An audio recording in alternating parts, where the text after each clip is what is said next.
Bismillahirrahmanirrahim. Assalamu alaikum, dear student. In the previous chapter, we have discussed about the cell, structure of cell, organelles of cells, and all the parts of cell we have discussed already in the previous chapter. And now today we are going towards start new chapter, that is cell cycle. But before going toward this chapter, I would like to share some question with you people. Student, मैं आपसे कुछ question share करना चाहता हूँ. देखें, कोई भी चीज़ होती है लिविंग जो भी हो, तो वो एक से दो कैसे बनती है. जैसे देखें, ह्यूमन बीइंग्स हैं, वो फादर हैं, उनसे आगे उनके ऑफस्प्रिंग का प्रोड्यूस होना, इसको हम रिप्रोडक्शन कहते हैं. या इसके अलावा आप एनिमल्स की एग्जांपल ले लें, प्लांट्स की एग्जांपल ले लें, किसी भी लिविंग थिंग्स जो आपके पास होती हैं उनकी आप एग्जांपल लें, तो वो एक से दो बनती हैं. तो ये इस प्रोसेस को हम क्या कहते हैं. इसी तरह आया क्या सेल भी रिप्रोडक्शन करता है या नहीं करता. तो जी बिल्कुल, सेल भी रिप्रोडक्शन करता है, सेल भी डिवाइड होता है. और जिस तरह एनिमल्स, जिस तरह प्लांट्स, जिस तरह बाकी जितनी भी लिविंग थिंग्स हैं, वो अपने ऑफस्प्रिंग या अपने डॉटर सेल जैसे हम कहते हैं वो प्रोड्यूस करता है, इसी तरह सेल भी जो है अपने आगे रिप्रोडक्शन करता है, अपनी आगे जो है वो न्यू सेल्स बनाता है, जिसको हम सेल डिवीजन कहते हैं. तो आए अब हम अपना नया चैप्टर स्टार्ट करते हैं जो सेल साइकिल के नाम से है. तो सबसे पहले हम सेल साइकिल को डिफाइन करते हैं. Series of the event in which cell replicate, duplicate, grow in size and reproduce daughter cell. जब हम सेल साइकिल को डिफाइन करते हैं तो हम ये कहते हैं कि ये एक सीरीज है इवेंट की, जिसमें कोई भी सेल रेप्लिकेट हो रहा होता है, डुप्लीकेट हो रहा होता है, और साथ साथ ग्रो कर रहा होता है साइज में, और रिप्रोड्यूस करता है डॉटर सेल. इन सारे इवेंट्स को हम सेल साइकिल का नाम देते हैं. According to cell theory, cells arise from pre existence cell by cell division. आपने पिछले चैप्टर में सेल थ्योरी का एक पॉइंट पढ़ा था, जिसमें हमने ये डिस्कस किया था कि जो सेल अराइज होता है वो पिछले जितने भी प्री एग्जिस्टेंस सेल्स होते हैं उन्हीं से अराइज होता है बाय सेल डिवीजन. तो इसके मुताबिक हमने ये सीखा है कि सेल कैसे पिछले सेल से अराइज होता है. तो इस चैप्टर में, in this chapter, we will study about the cell division and its types. इस चैप्टर के अंदर हम सेल डिवीजन और उसकी टाइप्स के बारे में पढ़ेंगे. जो मेन थ्योरी जो सेल की थी, उस पे जो बेस, उसके पॉइंट्स जो थे जिन पे वो बेस करती है, उनमें से एक ये भी था कि cell arise from pre existent cells. तो इसको देखेंगे कि कैसे एक सेल जो है वो डिवाइड होता है दो के अंदर, तो उसकी कौन कौन सी टाइप्स हैं. तो सेल साइकिल हमारे पास बेसिकली टू फेज पे कंसिस्ट होता है. एक को हम कहते हैं इंटरफेज, और दूसरी जो है वो डिवीजन फेज होती है. जो इंटरफेज होती है इसको हम रेस्टिंग फेज भी कहते हैं. और जो इंटरफेज है ये फर्दर 3 फेजेस के अंदर जो है डिवाइड होती है. एक को हम कहते हैं G1 फेज, दूसरी को हम S फेज, तीसरी को G2 फेज. इसी तरह जो डिवीजन फेज है वो आगे 2 के अंदर डिवाइड होती है. एक को हम माइटोसिस कहते हैं और दूसरी मियासिस फेज. तो चलें अब हम स्टार्ट करते हैं अपना इंटरफेज वाला जो लेक्चर है. आज इस लेक्चर में हम इंटरफेज के बारे में पढ़ेंगे. नेक्स्ट जो लेक्चर होगा उसमें हम इंशाल्लाह डिवीजन फेज के बारे में पढ़ेंगे. अच्छा, interphase is also called as resting phase. Interphase को रेस्टिंग फेज भी कहा जाता है. इसको रेस्टिंग फेज कहने की वजह यह है कि इस फेज के अंदर सेल डिवाइड नहीं होता, बल्कि रेस्टिंग कंडीशन में होता है. वो बाकी जितनी भी अपनी ज़रूरियात हैं, अपनी जितनी भी सेल डिवीजन के लिए जितनी भी मतलब के ज़रूरियात हैं उसकी, उनको वो पूरा कर रहा होता है इस फेज़ के अंदर. इस वजह से हम इसको रेस्टिंग फेज़ कहते हैं. हालांकि ये रेस्ट में नहीं होता उस तरह रेस्टिंग, बल्कि इसका ये मतलब है कि वो डिवीजन नहीं कर रहा. बाकी उसके अंदर प्रोसेस तो हो रहे हैं, लेकिन सिर्फ डिवीजन वाला प्रोसेस नहीं हो रहा, जिसकी वजह से हम ये कह रहे हैं कि ये रेस्टिंग फेज़ में है सेल. अच्छा, it is the longest part of the cell cycle and it is the period between the end of one cell division and the start of next division. ये जो है एक लॉन्गेस्ट पार्ट है cell cycle का। It is the longest part of the cell cycle and it is the period. ये एक period होता है जो कि end of one cell division, जैसे एक सेल डिवीजन एंड होगी, and the start of next division, एक सेल डिवीजन के एंड होने पे और दूसरी जो डिवीजन है उसके स्टार्ट होने में जो पीरियड होता है उसको हम इंटरफेज कहते हैं। तो अब इंटरफेस को देखते हैं कि इंटरफेस फर्दर आगे क्या होती है। In interphase nucleolus and the nuclear envelope are distinct. कहते हैं कि जो इंटरफेस होती है इसके अंदर न्यूक्लियोलस और न्यूक्लियर एनवेलप जो होती है ये डिस्टिंक्ट हो जाती है, मतलब कि ये क्लियर नजर आ रही होती है। Chromosomes are in the form of thread like chromatin. जो क्रोमोसोम्स होता है वो थ्रेड लाइक क्रोमेटिन की फॉर्म में मौजूद होता है। Cell completely prepare for mitosis और मियासिस। इस इंटरफेस के अंदर सेल अपने आप को प्रिपेयर कर रहा होता है माइटोसिस और मियासिस के लिए, कि या तो उसने एक सेल 2 सेल के अंदर डिवाइड होना है या 4 सेल के अंदर डिवाइड होना है, जिस तरह भी वो सेल डिवाइड होता है। तो इस इंटरफेस के अंदर सेल अपने आप को प्रिपेयर कर रहा होता है, फुली प्रिपेयर फॉर माइटोसिस और मियासिस। ये जो इंटरफेस होती है इसकी डायग्राम में आपको दिखाता हूँ। ये देखें सेल ड्यूरिंग इंटरफेस, ये सेल मेम्ब्रेन है। यहाँ पे ये देखें, ये आपको न्यूक्लियर एनवेलप जिसको हम न्यूक्लियर मेम्ब्रेन कहते हैं ये डिस्टिंक्टली आपको नज़र आ रही है। इसी तरह न्यूक्लियस जो अभी मैंने आपके साथ डिस्कस किया कि न्यूक्लियस और न्यूक्लियर एनवेलप आर डिस्टिंक्ट, कि वो डिस्टिंक्ट हो जाते हैं, क्लियर नज़र आते हैं। और क्रोमोसोम्स जो हैं क्रोमेटिन मटेरियल की फॉर्म में, ये देखें ये जो रेड और ब्लू कलर के मैंने आपको दिखाए शो किए हैं, ये हमारे पास क्रोमेटिन मटेरियल है। और इसकी दूसरी साइड पर अगर देखें ये हमारे पास सेंट्रोसोम है, ये सेंट्रोसोम है और इसके साथ सेंट्रियोल्स मौजूद हैं।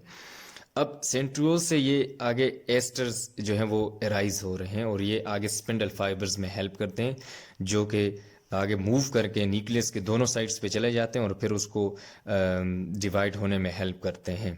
ये था सेल ड्यूरिंग इंटरफेस, के सेल जो है इंटरफेस के दौरान कैसा होता है। तो इस तरह का सेल होता है ड्यूरिंग इंटरफेस। अच्छा, इसके बाद हम फर्दर क्लासिफिकेशन ऑफ इंटरफेस पढ़ते हैं।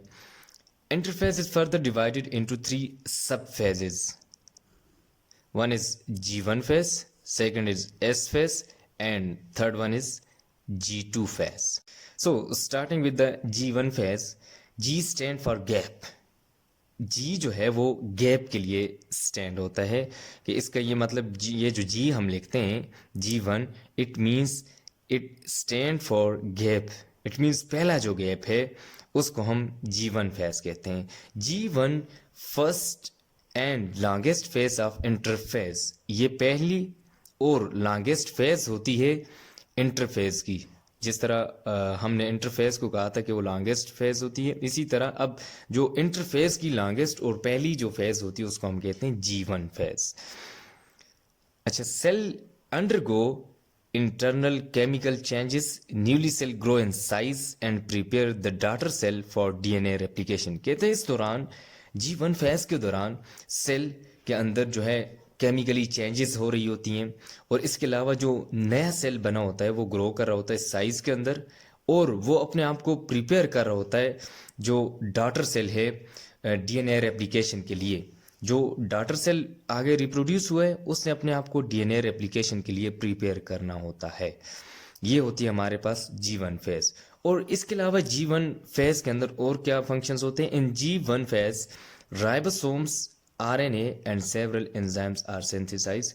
G1 फेज जो होती है उसके अंदर राइबोसोम्स, RNA और बहुत सारे एंजाइम्स जो हैं वो सिंथेसाइज होते हैं। ये सारा प्रोसेस जो है हमारे पास G1 फेज में होता है। इट मीन्स जो पहला गैप है, पहली फेज है, उसके अंदर एक तो सेल जो है वो अपने आप को केमिकली चेंजेस, इंटरनल चेंजेस में लेकर जाता है और इसके अलावा न्यू जो सेल राइज होता है वो ग्रो कर रहा होता है साइज के अंदर और डॉटर सेल अपने आप को प्रिपेयर कर रहा होता है DNA रेप्लिकेशन के लिए। इसके अलावा राइबोसोम्स, RNA और सेवरल एंजाइम की सिंथेसिस भी यहाँ पे होती है G1 फेज के अंदर।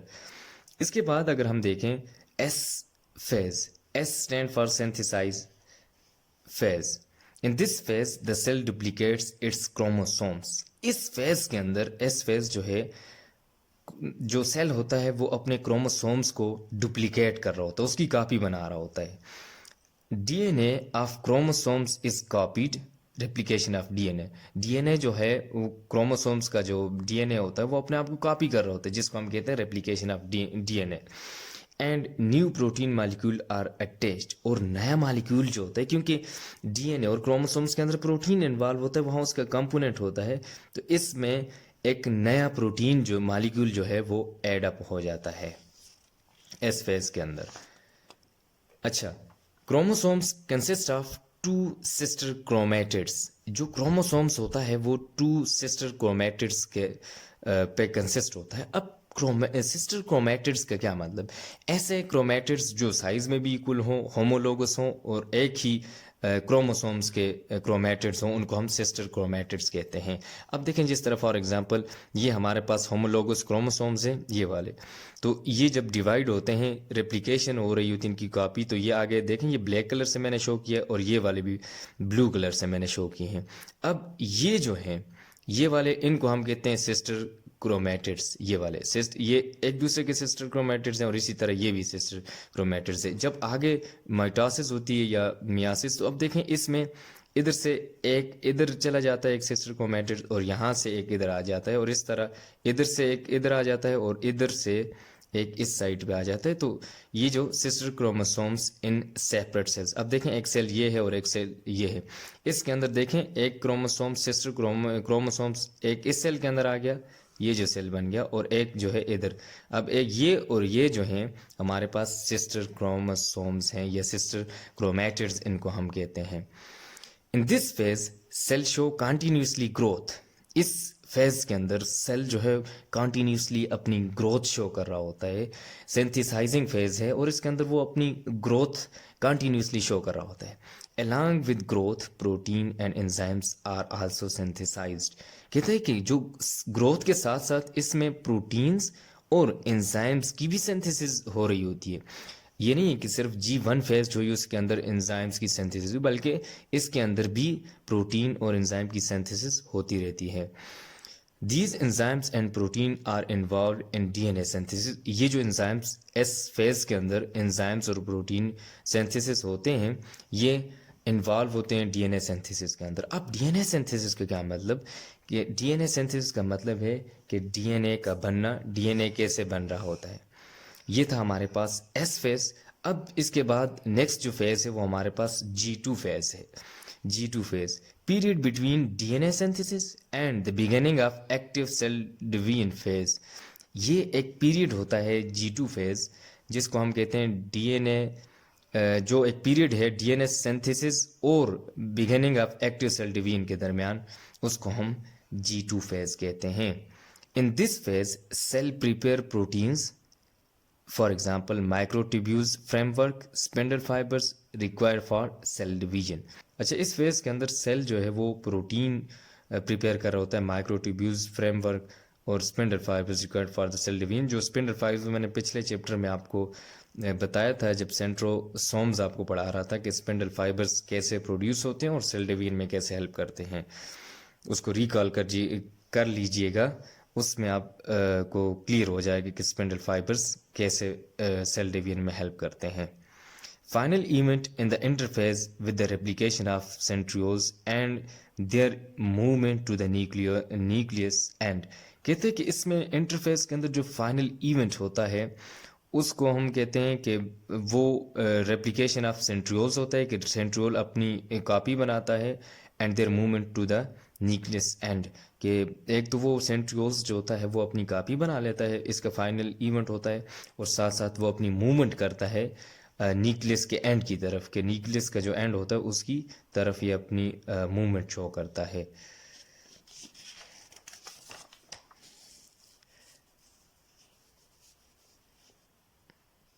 Microtubules appear radiating from the area of centriole at each end. जो माइक्रोट्यूब्यूल होता है वो एराइज हो रहा होता है, हर एक जो सेंट्रियोल होता है उससे एराइज हो रहा होता है एट ईच एंड। वो जो सेंट्रियोल होता है उसके दोनों तरफ से, मैंने आपको उसमें बताया था कि सेंट्रियोल से कैसे जो है वो एस्टर जो है वो फॉर्म होते हैं और वो कैसे न्यूक्लियस को डिवाइड कर देते हैं दो में, और फिर उसके बाद जो है साइटोप्लाज्म डिवाइड हो जाता है दो सेल के अंदर। तो ये माइक्रोट्यूब्यूल्स वहाँ से एराइज होते हैं, रेडिएटिंग मीन्स के एराइज हो रहे होते हैं उस सेंट्रियोल से। अच्छा, इसके अलावा G1 फेज़ भी हमने पढ़ी, फिर S फेज़ पढ़ी, फिर G2 फेज़ पढ़ी। एक और फेज़ होती है जिसको हम G0 फेज़ कहते हैं। बुक के अंदर तो इस तरह वो मेंशन नहीं की उन्होंने, बहरहाल G0 फेज़ जो होती है, several cells stop dividing temporary or permanently and continue to do their specialised job. कहते कुछ हमारे पास ऐसे सेल्स होते हैं जो अपनी डिवाइडिंग कैपेबिलिटी जो होती है या एबिलिटी जिसको हम कहते हैं उसको स्टॉप कर देते हैं, या तो वो परमानेंटली उसको स्टॉप कर देते हैं या टेम्पररी तौर पर उसको स्टॉप कर देते हैं।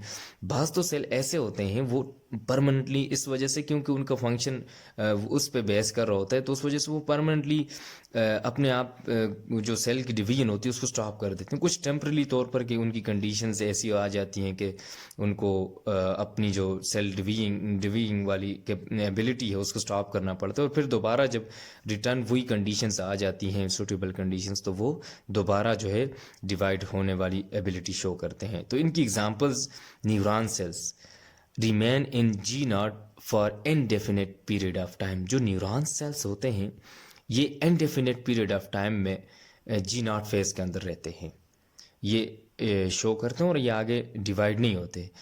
अच्छा, उसके बाद दूसरी example liver and kidney cells semi permanently enter into G0 phase, again can enter into dividing phase undergo specific conditions. कहते जो लिवर और किडनी वाले सेल्स हैं ये परमानेंटली अपने आप को सेमी परमानेंटली अपने आप को G0 फेज के अंदर एंटर करवाते हैं। वो उनकी कंडीशंस के ऊपर डिपेंड करता है। बाज़ औक़ात ऐसे हालात आते हैं, ऐसी कंडीशंस आती हैं कि उन्हें G0 फेज के अंदर जाना पड़ता है, यानी कि अपनी डिवीजन शो नहीं करनी पड़ती, और लेकिन दोबारा वो अपने आप को उसी फेज से G0 फेज जो है इससे निकल कर दोबारा जो है G1 वाली फेज की तरफ लेकर जाते हैं और डिवाइडिंग एबिलिटी शो करते हैं। तीसरी एग्जांपल है कि epithelial cell do not enter into G0 phase and continue to divide throughout the life. कहते हैं कि जो एपिथेलियल सेल्स हैं ये अपने आप को G0 फेज के अंदर कभी भी एंटर नहीं होने देते, बल्कि ये थ्रू आउट लाइफ डिवाइड होते रहते हैं। ये तीन एग्जाम्पल थी हमारे पास G0 फेज की। अब लास्ट पे मैंने एक डायग्राम बनाई है सेल साइकिल की।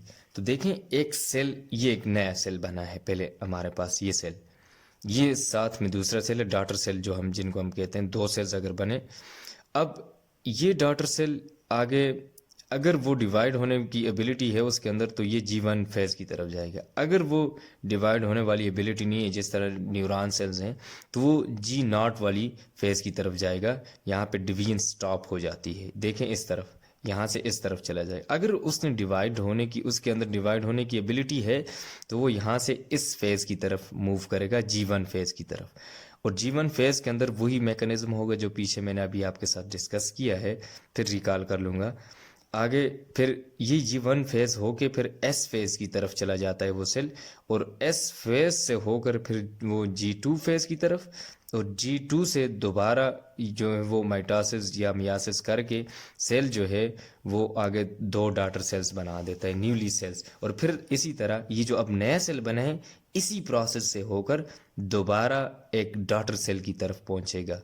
अगर वो डिवाइडिंग एबिलिटी नहीं शो कर रहा तो it means it will go towards G0 phase, कि वो G0 फेज की तरफ चला जाएगा। अगर उसने एबिलिटी शो करनी है तो वो दोबारा जो है उसी जो इंटरफेस वाली जो आपको बताया मैंने पाथवे, उस पाथवे को फॉलो करके सेल साइकिल को कंप्लीट करेगा। Now student, I am going to summarise today lecture. Student, today we have discussed about the cell cycle, that series of event in which cell replicate, duplicate, grow in size and reproduce daughter cell is called cell cycle. According to the cell theory, all cell arise from pre-existent cell by cell division. On the basis of this point, we will discuss in this chapter about the cell division and its types. First, cell cycle. Cell cycle is divided into two categories. One is interphase, or divided into phases. One is interphase phase, and second one is division phase. Interphase, which is known as resting phase, is further divided into three phases. One is G1 phase, second is S phase, and third one is G2 phase.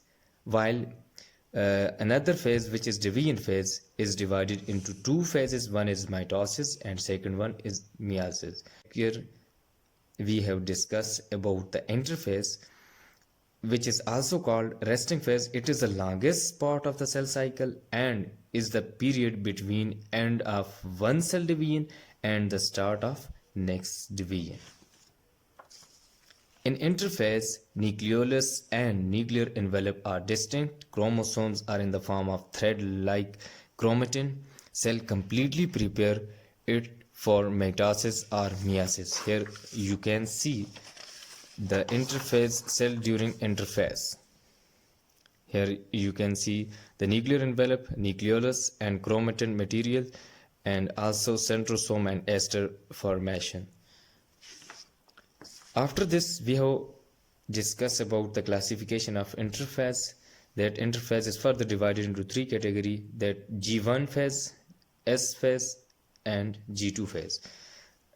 In G1 phase, we have discussed that G stands for gap. G1 is the first and longest phase of interphase.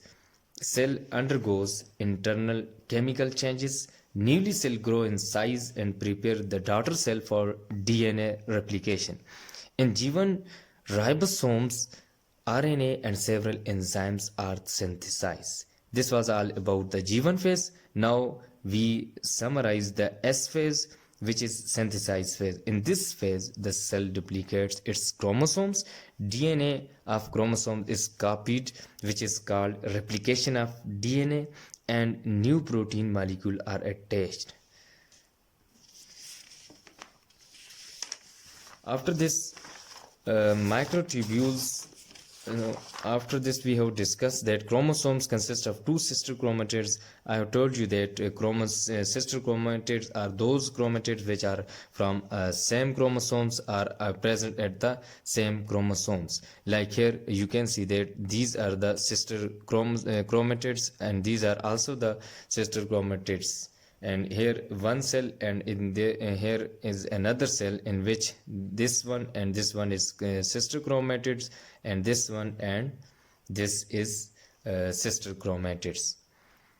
In this phase, cell show continuously growth. Along with the growth, protein and enzymes are also synthesized. These enzymes and protein are involved in the DNA synthesis. DNA synthesis means DNA making process. And this was all about the S phase. Now we will discuss the G2 phase, period between DNA synthesis and the beginning of active cell division phase. In this phase, cell prepare protein, microtubule framework, spindle fibers required for the cell division. Final event in the interphase with the replication of centrioles and their movement towards the nucleus end.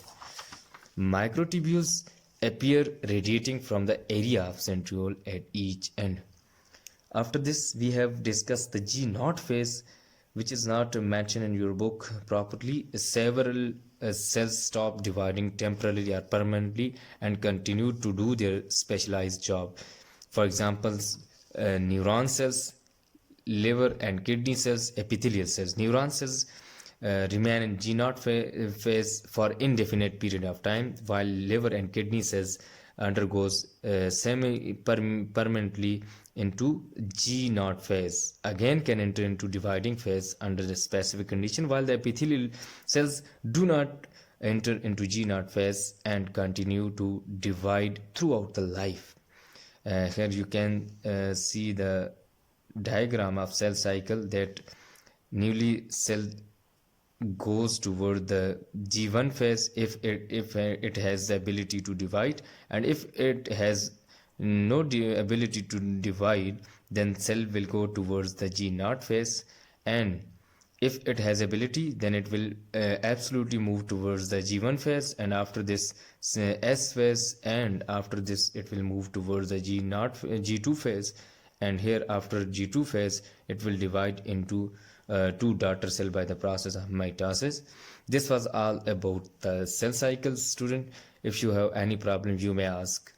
Student जो आपकी home assignment है, आपने lecture के जो main points हैं, तीनों phases जो मैंने आपको इंटरफेस की बताई हैं, इनके मेन पॉइंट्स लिखने हैं, और साथ आपने ये जो सेल साइकिल बुक के अंदर बनाया हुआ इसको प्रॉपर कलर करके आपने ड्रा करना है, और जो आपकी होम असाइनमेंट है इसके प्रॉपर जो है वो आपकी मार्किंग होगी, और आपका जो डिटेंशन एग्ज़ाम होता है उसमें आपके इसके मार्क्स लगेंगे, क्योंकि आपके पेपर्स यही जो असाइनमेंट है इसकी बेस पे हम आपका जो है एडमिशन वगैरह आगे भेजेंगे। तो इसको आप सीरियसली लेंगे और अच्छी तरह से प्रॉपर असाइनमेंट पेजेस के ऊपर आपने अपना होमवर्क करना है, जो आपको होमवर्क दिया जाएगा, ताकि आपका ये जो होमवर्क हो यही आपके आगे नंबर जो मार्क्स होंगे काउंट होंगे आपके डिटेंशन एग्ज़ाम के लिए। बहुत शुक्रिया, अल्लाह हाफिज़।